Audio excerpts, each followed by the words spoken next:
Assalamualaikum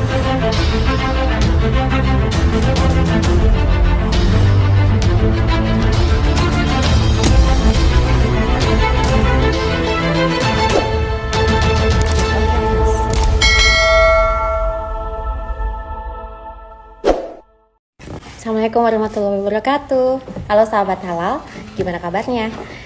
Sebelum memulai live ini, kita tunggu sahabat halal lainnya untuk join ya. Oke. Terima kasih ya udah banyak yang bergabung. Hai, ada dari Platform MUI Jateng, terima kasih. Ada Diana Satya, ada Irfan. Ada siapa lagi? Dari Ismail Sanjaya sudah bergabung juga. Berkamri. Wah, terima kasih. Kita tunggu nanti sampai jam 9 tepat ya untuk memulai acara ini. Sambil nunggu teman-teman lainnya untuk bergabung di sini. Boleh juga di-share ke teman-teman lainnya ya.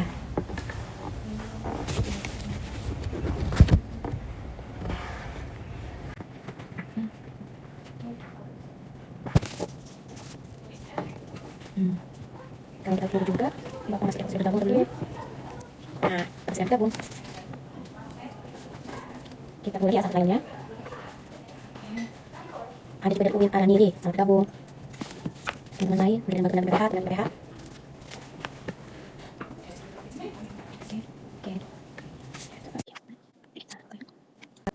Oke, dari UMKM juga udah ada yang bergabung.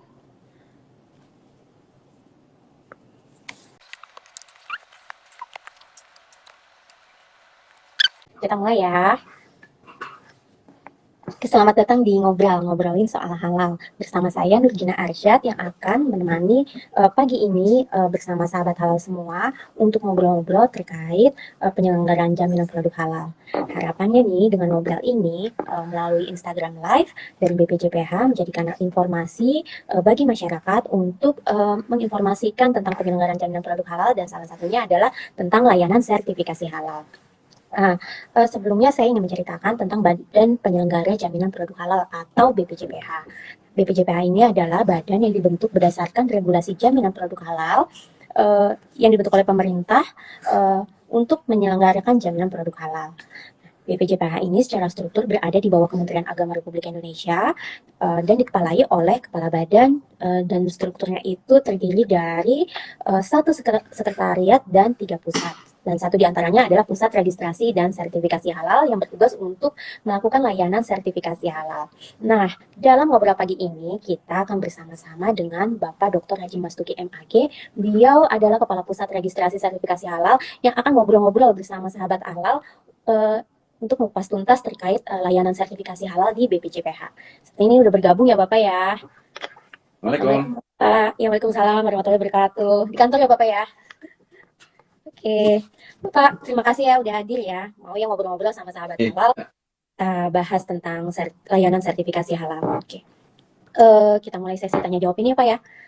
Ini saya melihat ya masih banyak pertanyaan dari masyarakat bahwasanya dengan kehadiran BPJPH ini gimana sih alur sertifikasi halal yang berlangsung saat ini? Boleh Bapak? Silakan. Ya. Baik sahabat halal, jadi setelah Undang-Undang Cipta Kerja dan ada peraturan pemerintah nomor 39 tahun 2021, ada 2 skema atau alur sertifikasi halal itu yang dikenal untuk memudahkan saja klasifikasinya. Yang pertama disebut reguler.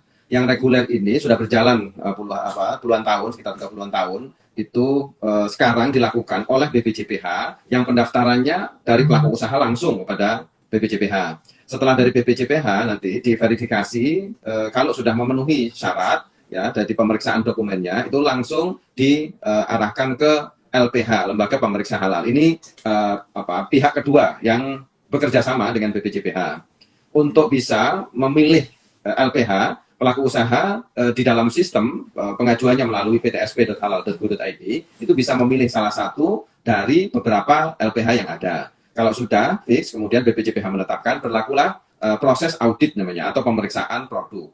Dalam proses pemeriksaan ini dilakukan oleh auditor halal yang mereka ini adalah orang-orang yang telah terlatih karena memiliki sertifikat pelatihan atau bahkan sertifikat kompetensi.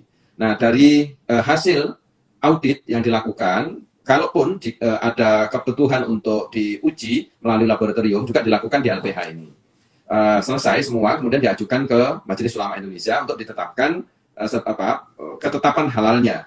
Ketetapan halal ini karena memang otoritas Majelis Ulama Indonesia dilakukan berdasarkan kepada hasil audit tadi itu. Ya, hasil audit dari auditor lah yang akan menyampaikan bagaimana produk ini memenuhi syarat kehalalan atau tidak dari sisi syariat, atau gampangannya ini adalah syariah compliance. Kalau yang dari audit dari LPH itu ada pemenuhan scientific judgment-nya. Gabungan dari itu, jika telah memenuhi aspek kehalalan, ditetapkan melalui sidang fatwa oleh Komisi Fatwa MUI. Lagi-lagi, ini pihak ketiga yang sudah bergabung, yaitu BPJPH, ada LPH, ada MUI. Tiga-tiganya ini ada dalam satu kesatuan, secara masing-masing kelembagaan memiliki kewenangan, ya, setelah dipastikan di MUI itu produk sudah keluar dan dinyatakan halal, barulah BPJPH mengeluarkan sertifikat halal. Itu secara sederhananya proses yang disebut dengan reguler. Nah, yang kedua ada khusus untuk UMK, pengajuan sertifikasi halalnya itu berbeda dengan yang reguler atau dikenal dengan pernyataan mandiri atau self declare. Nah, self declare ini dilakukan di awal dulu, yaitu oleh pelaku usaha yang akan mengajukan sertifikasi halalnya telah memenuhi syarat-syarat. Ya, nanti akan kita lihat syarat-syaratnya karena cukup banyak. Tapi yang penting bahwa pertama itu sudah ada nomor induk berusaha. Ini penting kami sampaikan karena nomor induk berusaha ini menjadi prasyarat untuk pelaku UMK bisa mengajukan sertifikat halal. Jika sudah memiliki NIB, maka dicek dulu produknya dari bahan dan dari proses produk halalnya. Di tiga hal, jadi produk, kemudian bahan dan proses produk halalnya. Syarat-syaratnya, karena UMK itu biasanya ya sederhana. Kemudian bahan yang digunakan juga harus memenuhi kehalalan. Ya, kehalalannya itu bisa berasal dari bahan yang telah bersertifikat halal atau dari bahan yang memang sejak awalnya itu sudah halal. Misalnya buah-buah segar, sayur-sayuran segar, bahan-bahan yang berasal dari bumi atau dari laut, misalnya ikan, itu sudah dinyatakan halal. Proses produksinya juga nanti akan dilihat, dipastikan telah memenuhi syarat-syarat kehalalan. Siapa yang mengecek ini? Yang namanya pendamping. Pendamping proses produk halal ini yang dilatih tadi oleh BPJPH bersama dengan Ormas, lembaga keagamaan atau perguruan tinggi. Nah, sekarang ini sudah di daerah-daerah, baik di Jawa maupun di luar Jawa, sudah terus bertambah nama-nama pendamping PPH ini. Mereka lah yang akan melakukan verifikasi dan validasi. Semua bekerja di dalam sistem. Setelah dipastikan bahwa tadi produk yang diajukan oleh UMK itu memenuhi syarat, barulah diajukan ke BPJPH. Jadi tidak menggunakan LPH lagi. Itu sahabat halal. Jadi kalau sudah BPJPH memastikan melakukan verifikasi, dokumennya terpenuhi, barulah kemudian diajukan ke Majelis Ulama Indonesia untuk mendapatkan penetapan halal. Terakhir, kemudian kalau sudah selesai di Komisi Fatwa dan telah terpenuhi kehalalannya, keluarlah, terbitlah sertifikat halal dari BPJPH. Dan itu sama. Sertifikat halalnya itu sama, baik yang reguler maupun yang self declare itu sama statusnya sebagai sertifikat halal yang official, yang resmi dari negara. Begitu secara singkat, Mbak Gina. Ya, siap-siap. Saya mau coba tanya ya Pak, tadi ada mekanisme pendaftaran reguler ya Pak, tadi disebutkan ada LPH. Nah, LPH yang saat ini ada apa aja ya Pak ya? Apakah mendapatkan informasinya di mana atau gimana? Ya, LPH yang sudah existing itu ada 3 yang membantu pelaku usaha untuk melakukan pemeriksaan atau pengujian. Pertama, LPPOM MUI itu ada di 34 provinsi, semua bisa selama ini sudah berjalan dengan baik. Kemudian ada PT Sukovindo. PT Sukovindo ini memiliki khusus LPH, Sukovindo namanya. Itu ada di 34 provinsi juga. Kemudian yang ketiga adalah PT Surveyor Indonesia. Ini baru ada di 19 kota ya tersebar, belum semua di 34 provinsi, dan sekarang lagi ditambah dengan 8 LPH baru, ada perguruan tinggi misalnya dari IPB, kemudian Unibro, ya, Unsiah Aceh, ada Muhammadiyah. Muhammadiyah ini direncanakan nanti akan mengcover juga seluruh Indonesia karena memiliki kantor wilayah dan juga kantor-kantor cabang sampai ke daerah. Kemudian ada Hidayatullah dan juga ada dari Kementerian Perindustrian dan Kementerian Perdagangan. Ini LPH yang jangan sebut nanti LPH plat merah ya.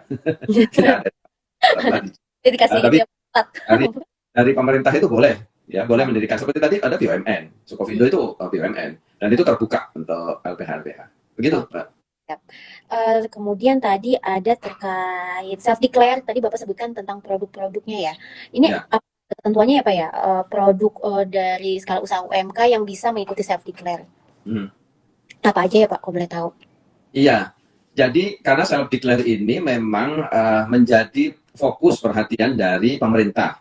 Hmm. Bukan saja Kementerian Agama dalam hal ini BPJPH, tapi semua fokus untuk pemberdayaan UMK.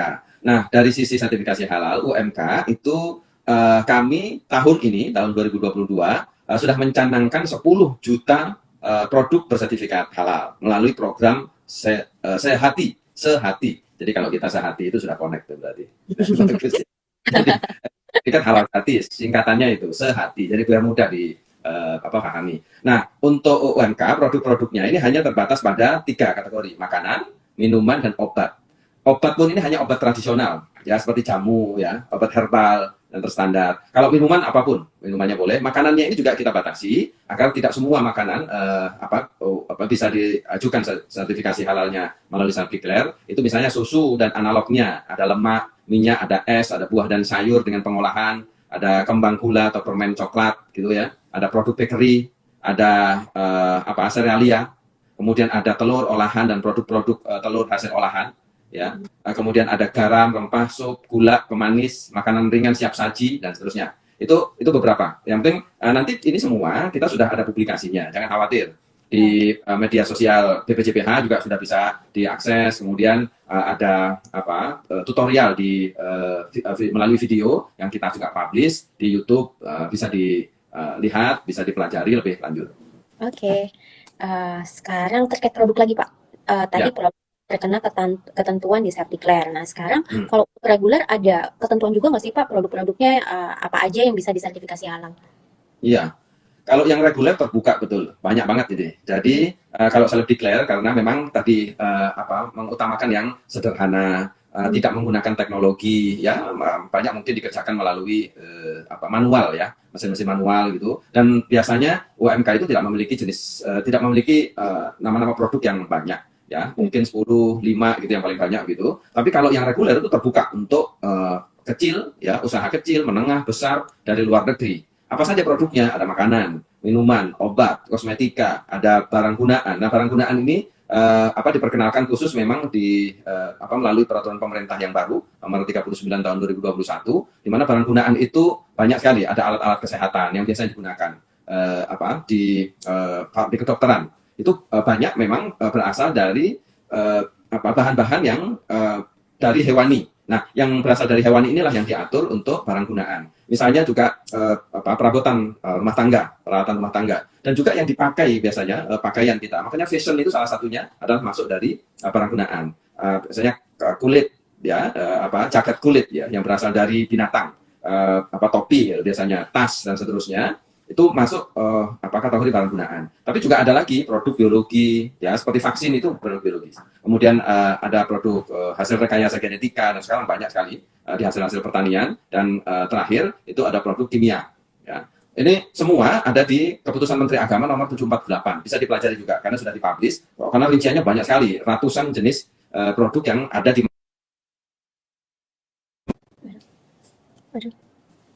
berikutnya. Itu tadi kategori barang.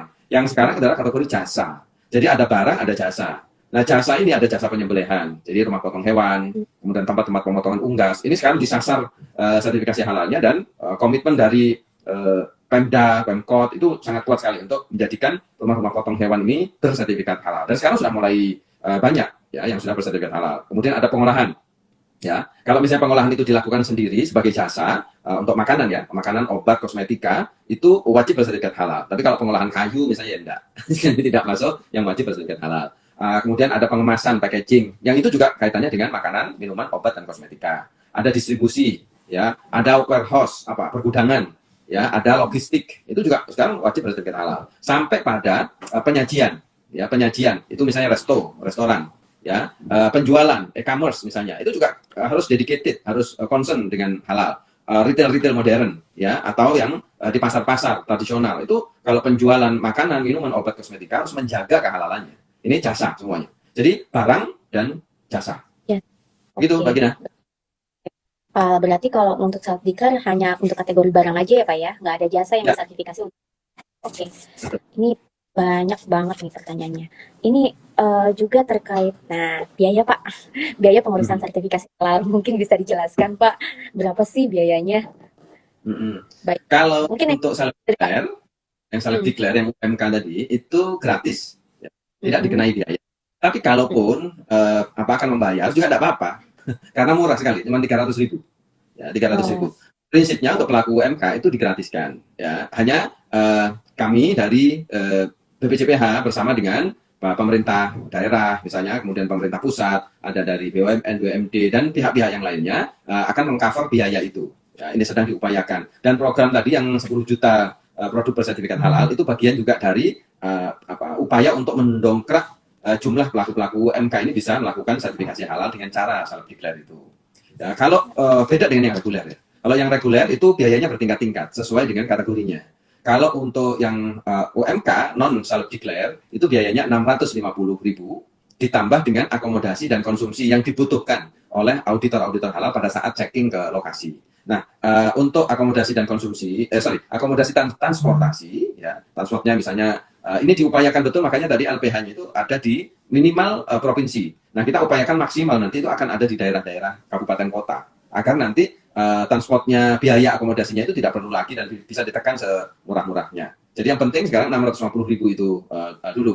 Ya. Tapi untuk yang usaha menengah, besar, beda tentu. Ya, biasanya kosmetik, obat-obatan itu antara yang besar dan menengah ini. Jumlahnya variatif. Yang pertama untuk pendaftaran dan sertifikat halalnya itu mulai dari 5 juta sampai 12,5 juta, yang termasuk yang dari luar negeri. Ya, ditambah nanti dengan uji dan pemeriksaan atau audit produk tadi yang levelnya juga berbeda-beda, tergantung dari jenis produknya. Dan tapi BPJPH itu membuat pengaturan biayanya itu menggunakan tarif tertinggi. Jadi tarif tertinggi. Contoh misalnya, kalau ada perusahaan vaksin, sekarang kan banyak vaksin yang mengajukan, itu ya sampai 23 juta. Ya, mhm. selain yang tadi 12,5 juta, pasti besar itu. Ya udah bisa 12,5, 23 itu sudah 35 sampai 36. Tapi kalau yang untuk makanan itu mulai ada yang 1,5 juta, ada 3 juta. Produk-produk yang lainnya misalnya untuk kosmetik itu ada 3,8 dan seterusnya. Variasinya itu, tapi ini harga tertinggi atau biaya tertinggi yang ditetapkan nanti oleh LPH tergantung dari jenis produk yang diajukan. Tidak dipukul rata sama, karena memang kondisinya pelaku-pelaku usaha yang menengah besar itu punya variasi yang cukup banyak. Obat-obatan pasti akan berbeda. Nanti barang gunaan juga kayak misalnya produksi eh, peralatan rumah tangga, apalagi kalau alat kesehatan itu mahal-mahal sekali ya, dan itu biayanya sudah ditetapkan. Oke, Begitu oke. gambaran makronya. Sekali lagi ini juga sudah bisa diakses karena kami sudah membuat peraturannya melalui keputusan Kepala BPJPH nomor 1 ya, bisa dilihat ya, dan kemudian nomor 141 ya, tahun 2022 ini. Oke, oke. Bapak, kita boleh beranjak ke beberapa pertanyaan ya Pak ya. Ini dari kolom komentar di Instagram udah ada banyak Ya. yang tanya. Ini saya coba eh, ambil dari akun pendamping PPH Pak, Agnes Hmm. Dia. Ketika pengajuan halal, LPH-nya memilih LPPOM MUI daerah. Nah, untuk mengisi disi halalnya bagaimana? Karena tidak ada pilihannya. Lalu setelah pengisian berkas, alurnya bagaimana? Gimana Pak? Jadi pada Ya. saat yang disi halal Pak. Hmm. Ya, Iya. jadi idealnya, dan ini pengaturannya, pelaku usaha itu memulai pendaftarannya dari si halal dengan alamatnya di ptsp.halal.go.id. Jadi dari situ mulai membuat akun, nanti kemudian mendapatkan password dari pengelola si halal. Kalau sudah mendapatkan itu, barulah kemudian mendaftar dan mengisi, melengkapi, sekaligus mensubmit isian-isian yang ada di si halal itu. Nah, nanti untuk pemilihan LPH-nya itu juga sudah tercantum di si halal. Jadi kalau sekarang ada 3, pilihannya itu bisa dipilih di antara 3 itu. Ini sekarang sudah terintegrasi semuanya, jadi aman ya. Sudah tidak pindah lagi dari si halal kemudian ke Serol, atau dari si halal ke PTSI itu ptsi.go.id, .co ya, .co.id misalnya, tidak pindah tapi sudah terintegrasi. Jadi sekali masuk di si halal, proses itu mulai awal sampai nanti keluar sertifikat ada tetap di si halal gitu. Begitu Pak Gina. Hmm, oke. Itu sahabat halal Eh, yang apalagi ada masalah apa yang dikeluhkan apa?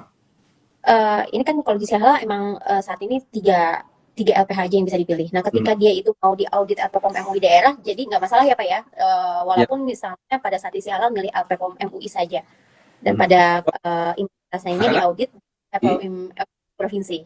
Nggak masalah ya, ya Pak ya? tidak ada Oke. masalah karena nanti memilih LPPOM MUI itu sudah ada komitmen bahwa LPH seperti LPPOM Sukovindo itu tadi yang saya sampaikan mereka memiliki cabang-cabang di daerah. Tapi namanya LPPOM MUI satu. Jadi kalau dipilih LPPOM MUI satu, nanti dari LPPOM MUI lah yang akan mendistribute ke mana sesuai dengan kategori. Kategori itu yang penting. Kalau pelaku usaha lingkup usahanya pemasarannya itu di provinsi A, misalnya di Sumatera Barat, ya akan dilimpahkan ke Sumatera Barat. Kalau lingkupnya sudah nasional, apalagi ekspor, itu nanti akan ditangani oleh LPPOM MUI Pusat. Itulah kesepakatan yang dilakukan antara BPJPH dengan LPH ini. Termasuk tadi Sukovindo, mau pengaturannya seperti apa, terserah mereka. Jadi no problem, jangan khawatir. Ya. Pertanyaan selanjutnya ya Pak ya, dari akun i_lene89. Apakah untuk usaha bakery bisa menggunakan jalur reguler atau self declare? Gimana? Dua-duanya boleh. Jadi produk bakery di jenis produk yang di self declare itu juga masuk.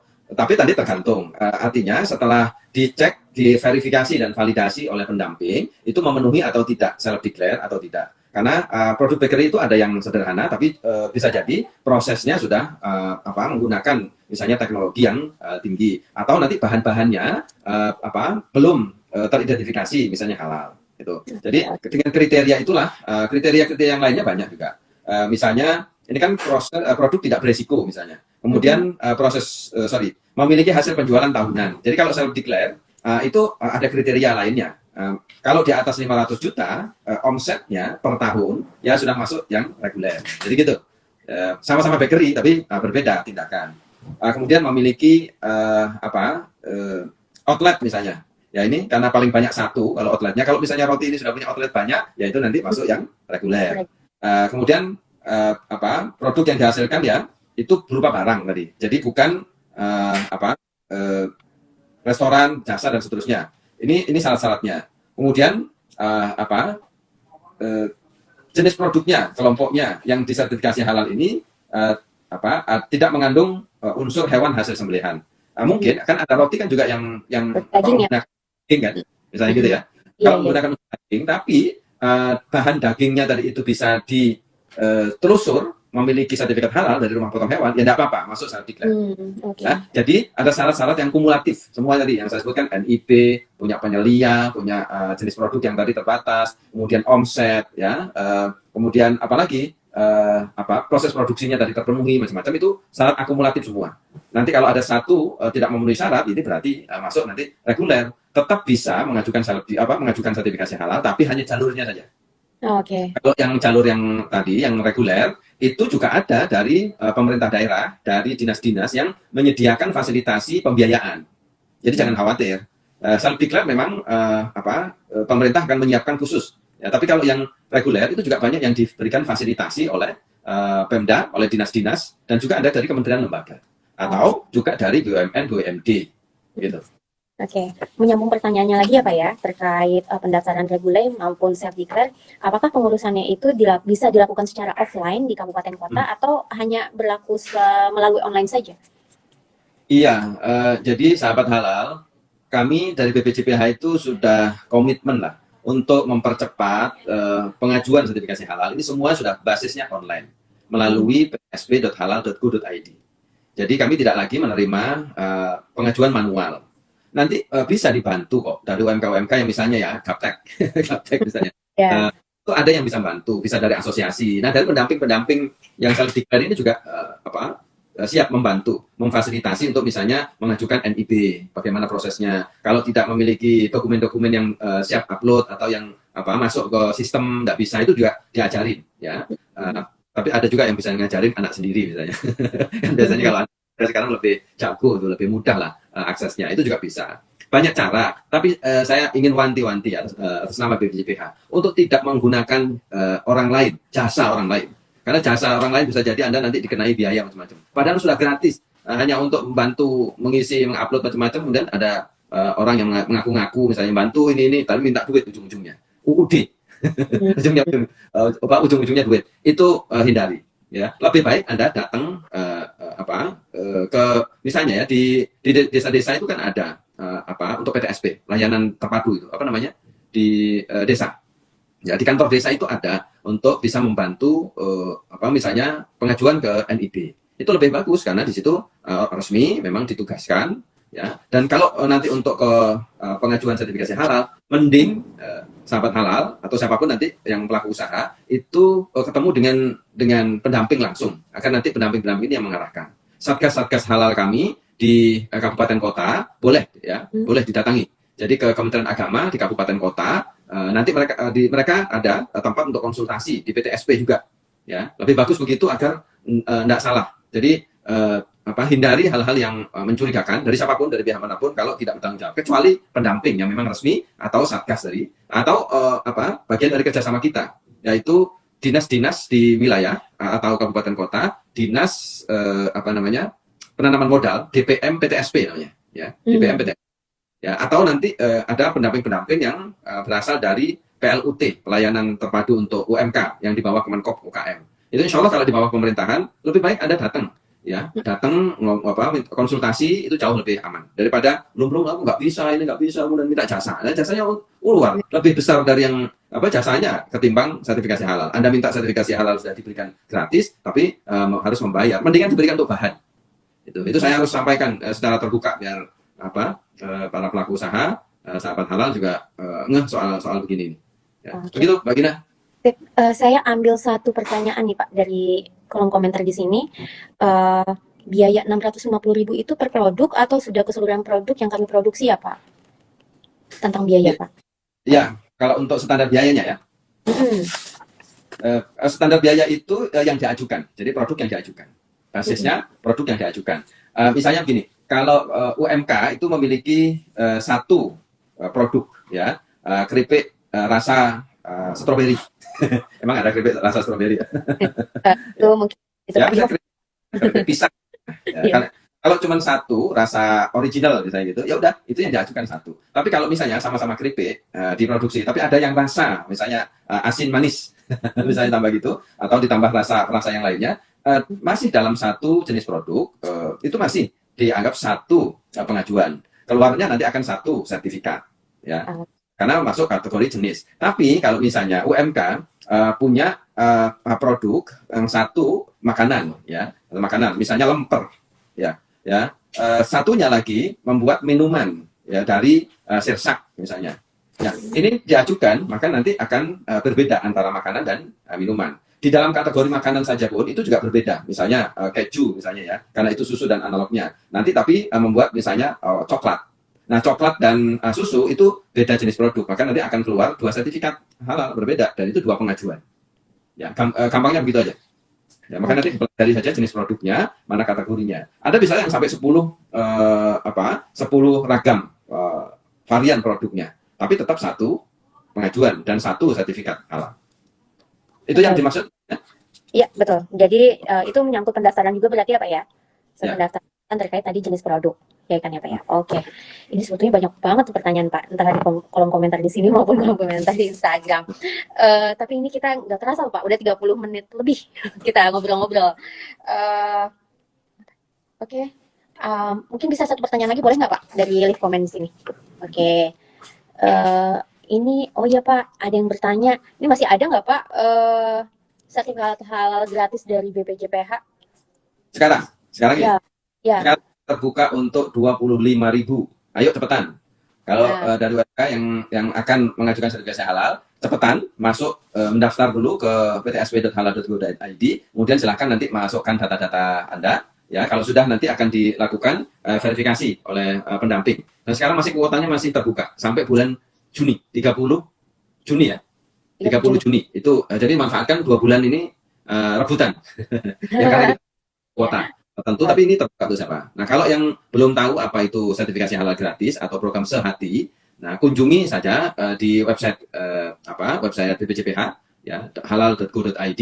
Kemudian bisa juga mengakses laman sehati.halal.go.id. Itu ada informasi-informasi yang bisa Anda cek. termasuk bagaimana prosedurnya. Kemudian kalau ada nanti ada fasilitator, istilahnya fasilitator itu lembaga yang memfasilitasi pembiayaan. Itu nanti disampaikan di laman Sahati ini. Ya. Oke, siap. Mudah-mudahan begitu dari sahabat halal yang ingin baik sendiri maupun ada saudara, ada orang tua, kawan dan seterusnya yang memiliki usaha-usaha UMK di bidang makanan, minuman dan atau obat tradisional, itu saja dulu yang untuk self declare. Kalau yang lainnya, usaha-usaha yang lainnya tidak. Misalnya usaha handicraft ya enggak masuk di kategori wajib bersertifikat halal. Ya. Begitu Mbak Gina? Iya Bapak, mungkin untuk mengakhiri sesi tanya jawab, saya persilakan Bapak untuk memberikan closing statement Pak kepada sahabat halal. Baik, sahabat halal, kesempatan untuk kewajiban bersertifikat halal itu sampai 17 Oktober 2024. Jadi ada waktu 2 tahun ya bagi sahabat-sahabat halal, khususnya untuk pelaku usaha di bidang makanan, minuman. Yang ketiga ini penting, yaitu jasa sembelihan, karena kewajiban bersertifikat halal penahapannya ini diberi waktu sampai 17 Oktober 2024. Setelah nanti 17 Oktober 2024, produk-produk makanan, minuman yang belum bersertifikat halal itu akan dikenai sanksi.